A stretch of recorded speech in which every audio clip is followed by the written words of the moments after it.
సందర్భంగా యాదగిరిగుట్ట శ్రీ లక్ష్మీ నరసింహస్వామి వారి ఆలయంలో ప్రత్యేక పూజలు నిర్వహించి మాజీ మంత్రి సూర్యాపేట ఎమ్మెల్యే జగదీష్ రెడ్డి దంపతులు పాల్గొన్న ఆలేరు మాజీ ఎమ్మెల్యే గొంగిడి సునీత, మాజీ మంత్రి ఎమ్మెల్యే గుంతకండ్ల జగదీష్ రెడ్డి కామెంట్స్.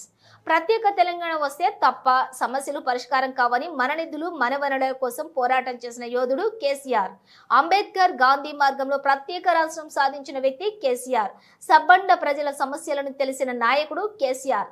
తెలంగాణ రాష్ట్రం ఏర్పాటు అయ్యాక మొదటి సీఎం అయ్యాడు కేసీఆర్. తెలంగాణ జాతిపిత బాపుగా కేసీఆర్. ఏడాది కాలంలోనే దుర్మార్గం పాలన తెలంగాణలో కొనసాగుతోంది. సమైక్య రాష్ట్రంలో కుట్రలు చేసిన వారి చేతుల్లో తెలంగాణ రాష్ట్రం ఉంది.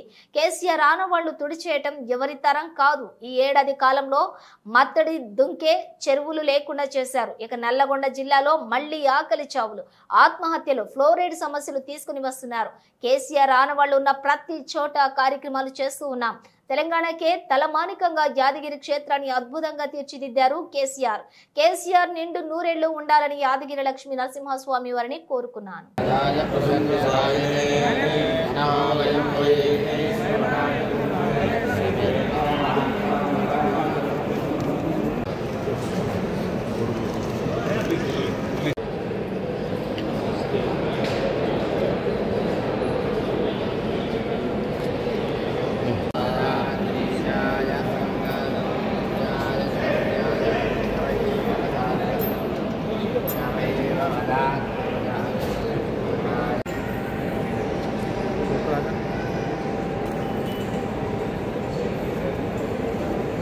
ఓకేనా?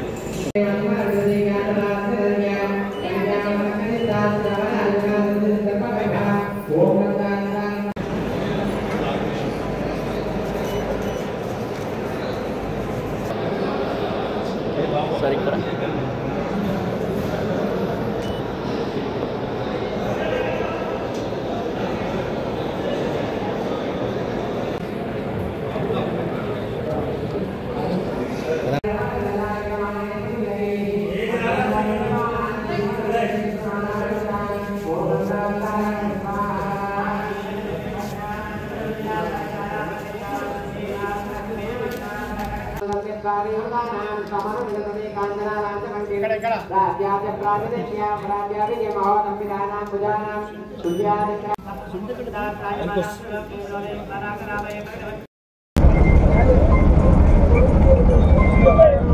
చెప్పు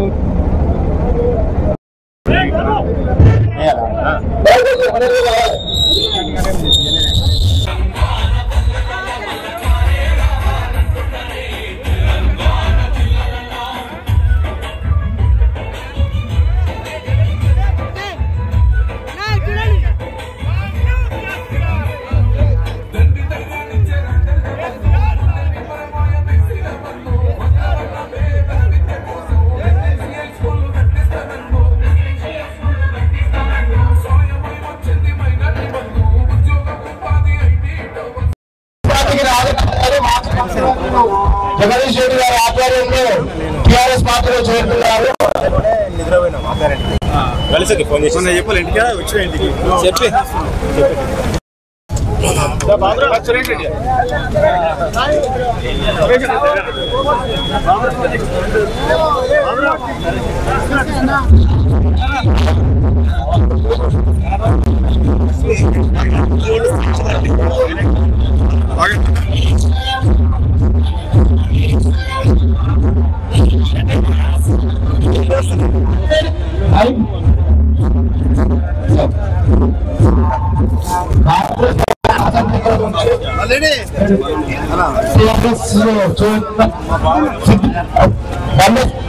కాంగ్రెస్ పార్టీ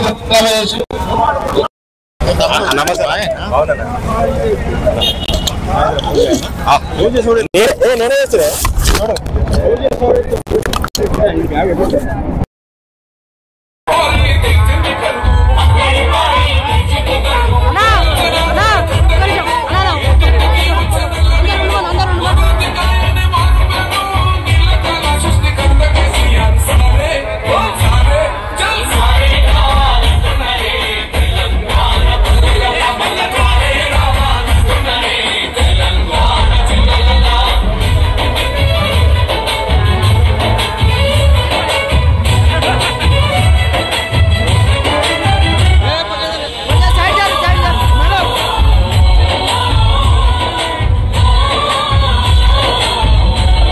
ఎవరికి ఎన్ని విజ్ఞప్తులు చేసినా తెలంగాణ సమస్యలకు పరిష్కారం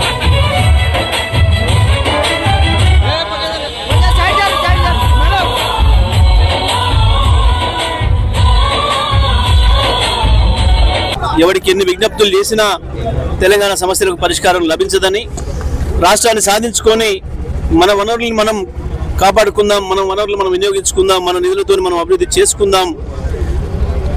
తెలంగాణ రాష్ట్రం అయితే సొంత రాష్ట్రం అయితే భారతదేశంలోనే అతి ఉన్నతమైన రాష్ట్రం అవుతుందని చెప్పి ఆనాడు ప్రకటించి తెలంగాణ ఉద్యమాన్ని ప్రారంభించి మనకున్న మార్గం అంబేద్కర్ గారు మనకిచ్చిన అవకాశం రాజ్యాంగంలో, గాంధీ మహాత్ముడు చూపించిన మార్గం, దానిలోనే అహింసతోనే ఎన్నికల్ని ఆయుధంగా చేసుకొని రాష్ట్రాన్ని సాధించాలని చెప్పి ఒక అద్భుతమైన పందాను తీసుకొని తెలంగాణ రాష్ట్ర ప్రజలందరినీ కూడా ఏకం చేసి రాష్ట్రాన్ని సాధించిన నాయకుడు కేసీఆర్ గారు. తెచ్చిన రాష్ట్రం మీరైతేనే చేయగలుగుతారు. ఈ రాష్ట్రంలో ఏ మూలన ఏమున్నదో, ఏ చుక్క నీరు ఏ ఇంచు భూమికి ఇవ్వాలనో, ఏ దళితులు, ఏ గిరిజనులు, ఏ గోండు గూడాల్లో ఉండే బిడ్డలు, ఏ ముస్లిం బస్తీలో దళితవాడల్లో ఉండే ప్రజలు, ఎవరి మనసుల్లో ఏ బాధ ఉందో అన్ని తెలిసిన నాయకుడిగా మీరు ఈ రాష్ట్రాన్ని పరిపాలిస్తే తప్ప ఈ రాష్ట్రం మళ్ళీ ఆగమవుతుంది.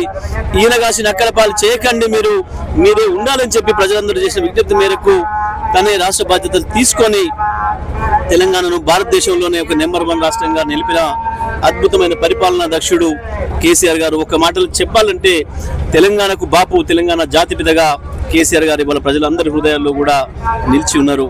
కానీ దురదృష్టవశాత్తు సంవత్సర కాలంగా ఒక దుర్మార్గమైన పరిపాలన వచ్చింది, మూర్ఖుల చేతిలోకి రాష్ట్రం వెళ్ళింది.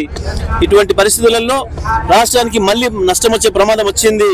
కనీసం జనాభా లెక్కల్ని కూడా చక్కగా చేసుకోలేక ఇవాళ భారతదేశంలో ఉండే సీట్లు కూడా, పార్లమెంట్ సీట్లు కూడా మనకు తెలంగాణకు తగ్గే ప్రమాదాన్ని తీసుకొస్తుంది ఇవాళ మూర్ఖ ప్రభుత్వం.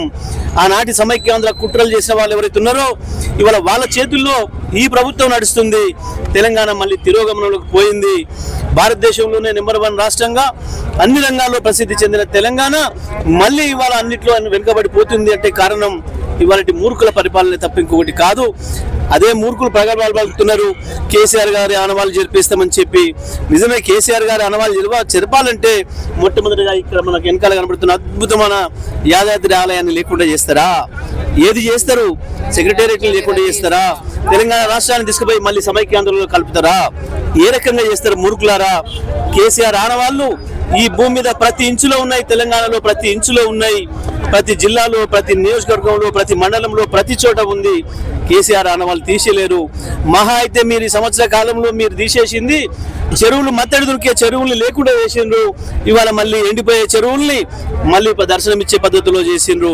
ఆ కాలంలో మీ ఇద్దరు కలిసి సమైక్యాంధ్ర పరిపాలనలో చేసిన నాశనం ఏదైతే ఉందో, ఈ నల్గొండ జిల్లాను కరువు కాటకాలకు ఎట్లా గురి చేసిండ్రో, ఏ రకంగా తీసుకుపోయి ఫ్లోరిన్ మహమ్మారికి అప్పచెప్పిర్రో, తెలంగాణ రాష్ట్రంలో ఉండే రైతుల ఆత్మహత్యలకు ఎట్లా కారకులైనరో, చేనేత కార్మికుల ఆత్మహత్యలకు ఎట్లా కారకులైనరో ఇవాళ మళ్ళీ గవి తీసుకొస్తున్నారు. మీరు కేసీఆర్ ఆనవాళ్ళు చెరపలేరు కానీ ప్రజల్ని మాత్రం ఇబ్బందులు పెట్టే ప్రయత్నం చేస్తున్నారు.